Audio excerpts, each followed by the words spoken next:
Nawala ng tirahan ang aabot sa 800 pamilya matapos sumiklab ang sunog sa Malibay, Pasay. Humigit kumulang 2 milyong pisong halaga ng pinsala sa sunog.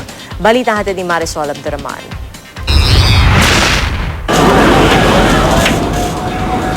Bitbit ang kanilang mga gamit. Nagkumahog palayo ang mga residente ito sa sunog na tumupok sa mahigit 250 bahay sa 3 barangay sa Malibay, Pasay City. Ang aling ito, napaiyak na lang habang pinagmamasdan kung paano lamunin ng apoy ang pinaghirapang bahay. Meron din po akong problema sa probinsya namin dahil yung kapatid ko nasa ospital. Tapos eto, nasusunugan pa kami. Doble kayo naman ng mga bumbero sa pag-apula ng apoy. Bukod sa mga bahay, nerespondihan din nila ang kalapit lang na ice plant at pabrika ng LPG. Konti nga po lang sasabog na yun. Dalawang ano yun, ma'am. Dalawang barrel na malalaki na pahaba, ma'am. Pero may ilang residente raw na nang-agaw pa ng fire hose kaya kinailangang rumisponde ng mga pulis. Inaagaw sa kanila yung hose. Hindi naman na alam na pag hindi ka train, makahataw sa yung hose na yun kasi malakas ang pressure. Umabot sa Task Force Bravo ang sunog na unang sumiklab 1:20 ng hapon.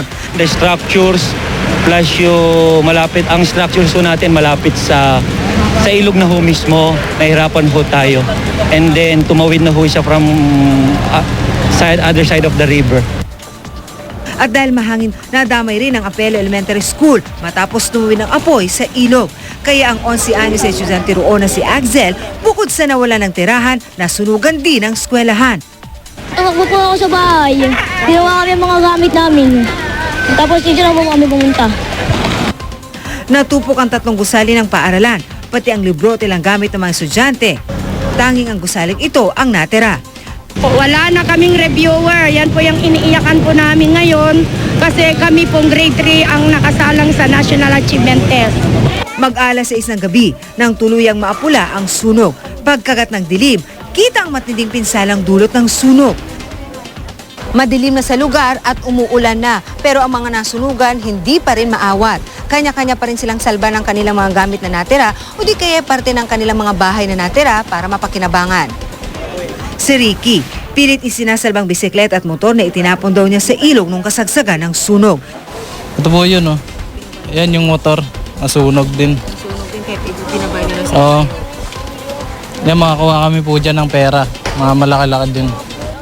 Tinatayang nasa 800 pamilya ang nawala ng tirahan. At pansamantalang tutuloy sa isang kalapit na eskwelahan.